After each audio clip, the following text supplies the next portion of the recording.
He's talking on the phone, as usual. Always. All the time. It's talk, talk, talk. Everywhere we walk, he's always on the phone. Always talking. But not to me. It's almost as if I wasn't even there. It's almost as if, to him, I didn't even exist. And maybe I don't.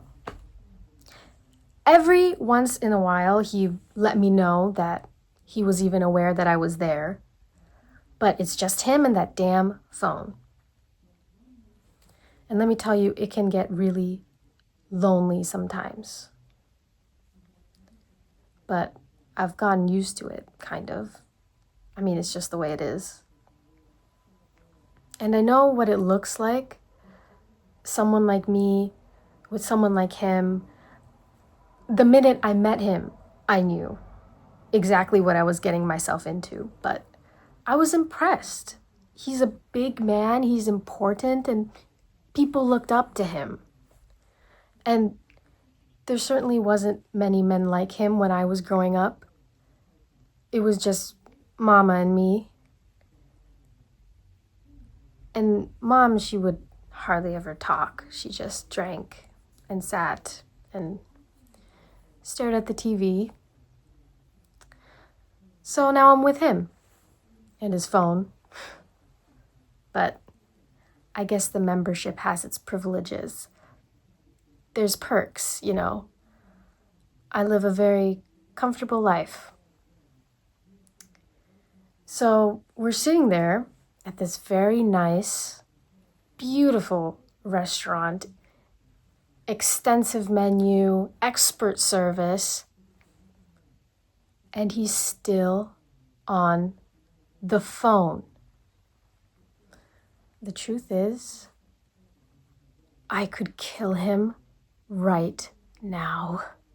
I could pick up the knife from the table and one long cut, ear to ear, and he wouldn't even know what was happening until the blood is just dripping all over the lovely white tablecloth. I bet then he'd drop that phone. Then he'd stop talking and look only at me. And I would just sit there and watch him bleed. Maybe he'd scream.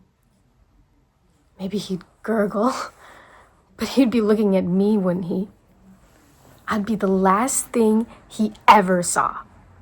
And he wouldn't be on that damn phone anymore. He'd be disconnected. And for that short time, he'd be all mine. Maybe I'll do it. Maybe I will. It's a definite possibility. Okay, so that was the monologue. I'm doing a little different format. I want to try doing the monologue first and then the intro. So I guess it's not really an intro anymore, but whatever. We'll see how I like this format. So this was from The Phone by Jen Alterman. It's called Jackie.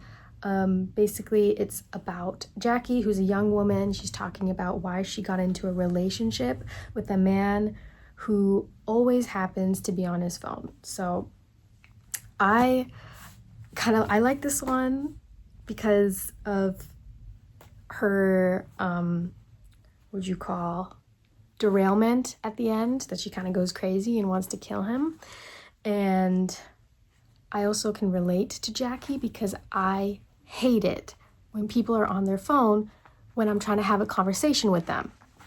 It's like, why are we talking? Why are we having a conversation? You're on your phone. If I wanted to have a one-way conversation, I would send you a voice memo, okay? But we're face to face. You can get off your damn phone. And if you're my boyfriend or my husband, come on. He's a very important person. Okay, fine. But he can spare a dinner conversation with his attractive young wife, partner, girlfriend for like a minute. He can put his phone down. There's like a work-life balance. I would not blame Jackie for killing him at that restaurant. If that's like the tipping point, and it seems like she's used to that treatment from her mother and now from him, and I feel like she doesn't really, she's kind of down on herself. She's like, I know exactly what I was getting myself into, someone like me with him. Like, girl, stand up. Stand up for yourself. Kill him or dump him. Don't complain to me about it. Do something about it. You know? Like, so I related to Jackie really hard with that frustration with someone constantly on their phone, texting, or someone like Snapchatting while you're trying to talk to them. Like, come on, put down the phone. You're a grown up. If you're like a child, okay, whatever, you need like Subway Surfers going on the side just to keep your attention. But come on. If you have a partner, pay attention to them. Balance your work with them. Do not disturb for like 3 minutes. Not 3 minutes, but you know. Carve out some time in your life. And don't tolerate that. Okay? Jackie, any Jackies in the audience? Don't tolerate that from a man. From a man. Or a woman. I mean, don't tolerate it from anybody, but don't tolerate it from your partner, or else you'll just get stepped over. So I'm rooting for her. I hope she dumps him or kills him, whatever one comes first. If I was the jury on that trial, I would be the holdout, not guilty. I would make them hung jury. Not the jury. But yeah, no. So that was my analysis of this, that Jackie needs to stand up for herself. Good for her. That's all I'm going to say. And I kind of like that. I tried to imagine myself talking with my friend, like almost ranting at my friend, like about my this terrible relationship I'm in. And she's probably going to say exactly what I said, as in, girl, dump him.